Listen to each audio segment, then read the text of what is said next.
ভাঙড় থেকে শতাধিক কর্মীর কংগ্রেসে যোগদান। বারুইপুরে শক্তি বৃদ্ধির দাবি দলের।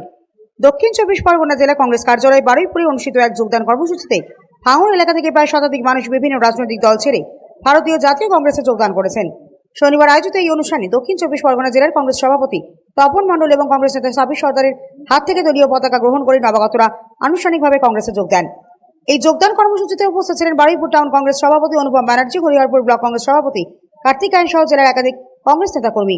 দলীয় নেতৃত্বের দাবি, ভাঙড় এলাকা থেকে এত সংখ্যক মানুষের কংগ্রেসে যোগদান জেলা সাংগঠনিক ভিত্তিকে আরো শক্তিশালী করবে।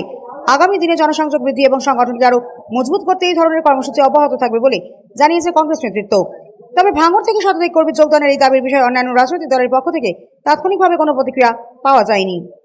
জাতীয় কংগ্রেস জিন্দাবাদ জিন্দাবাদ জিন্দাবাদ। আমার নেতা তোমার নেতা জননেতা রাহুল গান্ধী জিন্দাবাদ জিন্দাবাদ জিন্দাবাদ। মল্লিকার্জুন খাড়গে জিন্দাবাদ জিন্দাবাদ জিন্দাবাদ। সরকার জিন্দাবাদ জিন্দাবাদ জিন্দাবাদ। তপন মণ্ডল জিন্দাবাদ জিন্দাবাদ জিন্দাবাদ।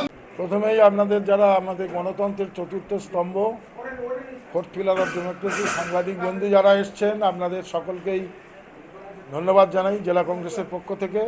আজকের আমাদের কর্মসূচি মূলত এখানে ভাঙড় 2 নম্বর ব্লক থেকে ভগবানপুর অঞ্চলের বাসিন্দা ফিরোজউদ্দিন সাঁপুই, উনি ওখানকার স্থানীয় স্কুলের উচ্চ বিদ্যালয়ের একজন শিক্ষক। উনি আজকের কয়েক হাজার সমর্থক নিয়ে আজকের এখানে এসছেন। আমরা জায়গা দিতে পারিনি, সব বাইরে আছে, জাতীয় কংগ্রেসে যোগদান করলেন।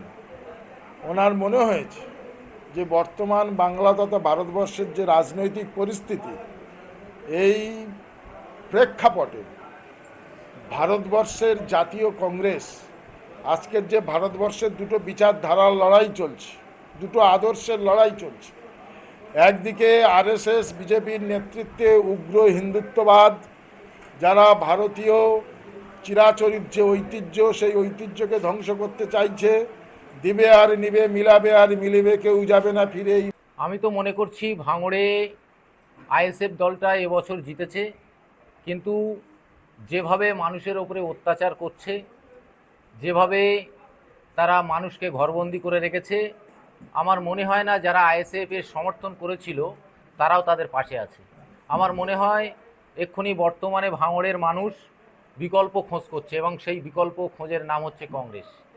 আমি অনেক চিন্তাভাবনা করে, নীতি আদর্শের উপরে ভিত্তি করে সর্বভারতীয় দল কংগ্রেসকে বেছে নিয়েছি। আগামী দিনে ভাঙড়ের প্রতিটা মানুষ, ভাঙড়ের 2,76,000 ভোটারের মধ্যেই আমি মনে করছি আগামী 1-2 মাসের মধ্যে এর মধ্যে 80 থেকে 90% মানুষ কংগ্রেসের সঙ্গে যুক্ত হবে।